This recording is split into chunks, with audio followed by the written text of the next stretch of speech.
Natural farming YouTube ఛానల్‌కి స్వాగతం. ఈరోజు మనం ప్రస్తుతం వికారాబాద్ జిల్లా మరపల్లి మండలం కొత్లపూర్ గ్రామంలో 2 ఎకరాల పొలంలో బొప్పాయి సాగు చేస్తున్నటువంటి వెంకటేష్ గౌడ్ గారి యొక్క బొప్పాయి సాగు పొలంలో ప్రస్తుతం మనం ఉన్నాం. ఇక్కడ నిన్న వచ్చినటువంటి ఈదురుగాలులు, భారీ వర్ష ప్రభావంతోటి ఇక్కడ బొప్పాయి సాగు చేస్తున్నటువంటి ఈ పొలం 50% కన్నా ఎక్కువ మొత్తంలో పంట నేలకూలడం జరిగింది. ఈ యొక్క పంట మనం చూస్తున్నాం. మొత్తం ఎక్కువ మొత్తంలో పంట మొత్తం నేలకూలడం జరిగింది. ఇది రైతుకు చాలా భారీ మొత్తంలో నష్టం చేకూరుతుంది. ఈ యొక్క మినిమమ్ ఈ యొక్క 50%కు సంబంధించినటువంటి ఈ బొప్పాయి సాగుకు సంబంధించినటువంటి విలువ మినిమమ్ 4-5 లక్షల మధ్యలో వరకు వచ్చే అవకాశం ఉంటుందన్నమాట. కాబట్టి రైతు చాలా బాధపడుతున్నాడు. ఎందుకంటే ఇంత మొత్తంలో ఎక్కువ పెట్టుబడి పెట్టేసి సాగు చేస్తున్నటువంటి బొప్పాయి ప్రస్తుతం అకాల ప్రకృతి వైపరీత్యం వల్ల కలిగినటువంటి నష్టాన్ని ఆయన ఏం చేయాలో అసలు అర్థం కాకొస్తలేదు. కాబట్టి కేంద్ర ప్రభుత్వం కావచ్చు, రాష్ట్ర ప్రభుత్వం కావచ్చు, గవర్నమెంట్ అధికారులు కావచ్చు, ఇలా ఎక్కువ పెట్టుబడి పెట్టి వ్యవసాయం చేస్తున్నటువంటి రైతులు చాలా తక్కువ మంది ఉంటారు. అలాంటి రైతులకు ఇలాంటి ఒక నష్టం జరిగినప్పుడు ఇలాంటి క్లిష్ట పరిస్థితుల్లో నష్టం జరిగినప్పుడు ప్రభుత్వం ఖచ్చితంగా వాళ్ళకు అండగా ఉండి వాళ్ళకు ఆర్థిక సాయం అందించినట్లయితే తర్వాత మిగతా వ్యవసాయం చేయడానికి కూడా వాళ్ళు అనుకూలంగా ఉంటారు.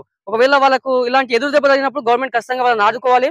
లేకపోతే వాళ్ళు ఇప్పటి నుంచే వ్యవసాయం కొంచెం దూరం వెళ్ళిపోవడానికి ఛాయిస్ ఉంటుంది కాబట్టి ప్రభుత్వం ఖచ్చితంగా దీని దృష్టి సాధించాలని అందరికీ ప్రభుత్వ నాయకులకు ప్లస్ అధికారులకు మా యూట్యూబ్ ఛానల్ తరఫున మేము కోరుకుంటున్నాం. ఇక్కడ చూస్తున్నాం ప్రస్తుతం మనం 50% కన్నా ఎక్కువ మొత్తంలో నష్టపోయినటువంటి బొప్పాయి సాగును మనం చూస్తున్నాం. ఎక్కువ మొత్తంలో చెట్లు మొత్తం నేలకోవడం వల్ల ఈ యొక్క పొలం మొత్తం ఖాళీగా కనిపిస్తుంది మనకు. ఈ యొక్క బొప్పాయి అనేది ఇప్పుడు ఎక్కడ పని చేయకపోతుందన్నమాట. అంటే తీయాలా ఏయాలా అనే ఒక క్లిష్ట పరిస్థితిలో రైతు కూడా ప్రస్తుతం ఉన్నాడు. ఆయన ఈ బొప్పాయితో పాటు ఇంకా 2 ఎకరాల పొలంలో అరటి సాగు కూడా చేస్తున్నాడు. అరటి కూడా సేమ్ ఇదే పరిస్థితి అయిపోయింది. 50% కన్నా ఎక్కువ అరటి మొక్కలు నేలకోవడం జరిగింది. ప్రస్తుతం ఇప్పుడు మనం నెక్స్ట్ అరటి పొలాన్ని కూడా మనం చూద్దాం. కొట్టేసి బొప్పాయి సాగు చేస్తున్నాం కదా మనము. ఏమైంది బొప్పాయి తోట మొత్తం ఈ విధంగా పడిపోయింది మొత్తం అంతా. నిన్న మధ్యాహ్నం 2:30, 3 గంటల మధ్యలో ఫుల్ వర్షము గాలితో చాలా వచ్చిందన్నట్టు. ఓకే. ఫుల్ గాలిగా వచ్చి మొత్తం పొప్పడి తోట అంతా మొత్తం నేల కొరిగింది. అంతా ఎగిరిపోయి ఇప్పటివరకు కటింగ్ వచ్చింది. ఒక 2 కటింగ్లో 3 కటింగ్లు వేసిన గత మొత్తం అంతా నేల పాలు అయిపోయింది. మొత్తం పంట మొత్తం అయిపోయింది. ఎన్ని ఎకరాల పొలం వేస్తున్నాం బొప్పాయి సాగు? ఇది 2 ఎకరాలు ఉంటుంది పొలం. 2 ఎకరాల పొలం వేస్తున్నారు. ఇది 2 ఎకరాల పొలానికి ఎంత వరకు పెట్టుబడి పెట్టిండొచ్చు? ఇప్పటికి 2 లక్షలు క్రాస్ అయింది, దాటింది. ఓకే. 2 లక్షలు నా పెట్టుబడి. ఓకే. ఇప్పుడు అరటి తోట కూడా సేమ్ అదే విధంగా ఉంది కదా? అవును. అరటి తోట ఎంత మొత్తంలో సాగు చేస్తున్నారు? అది కూడా 2 ఎకరాలు సాగు చేస్తుంది. 2 ఎకరాలు సాగు చేస్తుంది. దానికి ఎంత వరకు వచ్చిందో పెట్టుబడి? దానికి ఇప్పుడు ఇంచుమించు అది కూడా 3 లక్షలు చిల్లర, అది కూడా దాటింది. 3 అది ఇది కలిసి 5-6 లక్షల పెట్టుబడి పెట్టిన ఇప్పటికి. 5-6 లక్షల పెట్టుబడి అయితే పెట్టారు. ఓకే. వెంకటేశ్వర గౌడ్ గారు అన్నగారు ఇందులో 2 ఎకరాలు బొప్పాయి సాగు, 2 ఎకరాలు అరటి సాగు చేస్తున్నారు.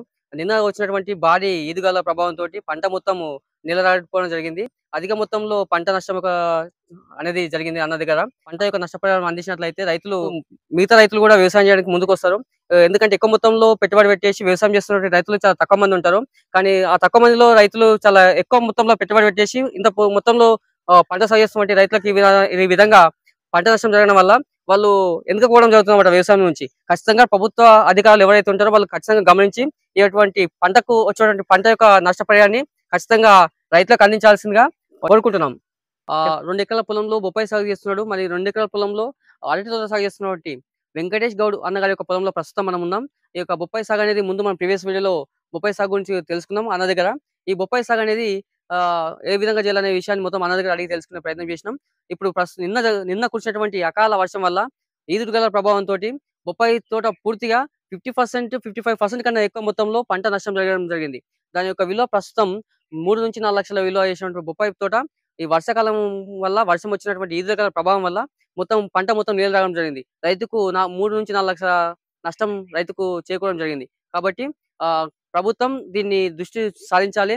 ప్రభుత్వ అధికారులు దీన్ని చూసి ఒకవేళ రైతుకి ఆర్థిక సాయం అందించినట్లయితే ముందు వ్యవసాయం చేయడానికి కూడా రైతు మొగ్గు చూపే అవకాశం ఉంటుంది. ఎందుకంటే ప్రస్తుతం ఈ రోజులలో వ్యవసాయం చాలా తక్కువ మంది చేస్తున్నారు రైతులు. ఎక్కువ పెట్టుబడి పెట్టి వ్యవసాయం చేసే రైతులు చాలా తక్కువ ఉన్నారు.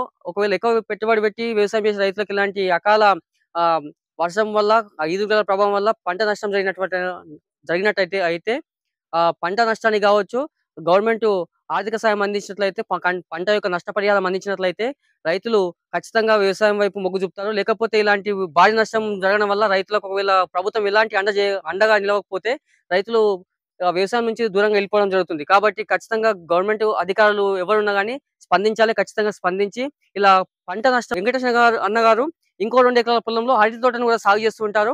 ఈ అరటి తోట కూడా మీరు 50% అన్న ఎక్కువ మొత్తంలోనే అరటి మొత్తము పంట భారీ మొత్తంలో ఈదురుగాలుల ప్రభావం జరగడం వల్ల భారీ మొత్తంలో పంట మొత్తం నేలకూడడం జరిగిందన్నమాట. దీన్ని కూడా మినిమమ్ 12-15 లక్షల విలువ చేసినటువంటి అరటి తోట 50% ప్రస్తుతం ఆహ్, పంట నేలకూడడం జరిగింది. కాబట్టి గవర్నమెంట్ అధికారులు ఖచ్చితంగా దీని వైపు గమనించి ఈ యొక్క పంట నష్టపరిహారాన్ని అందించినట్లయితే అన్నగారు కూడా మిగతా రాబోయే రోజుల్లో ఎక్కువ మొత్తంలో ఆహ్, వ్యవసాయం చేసే ఆలోచన అన్నగారికి ఉంది కాబట్టి ఖచ్చితంగా గవర్నమెంట్ అధికారులు ఈ పంటకు గాను పంట నష్టపరిహారాన్ని అందించాలని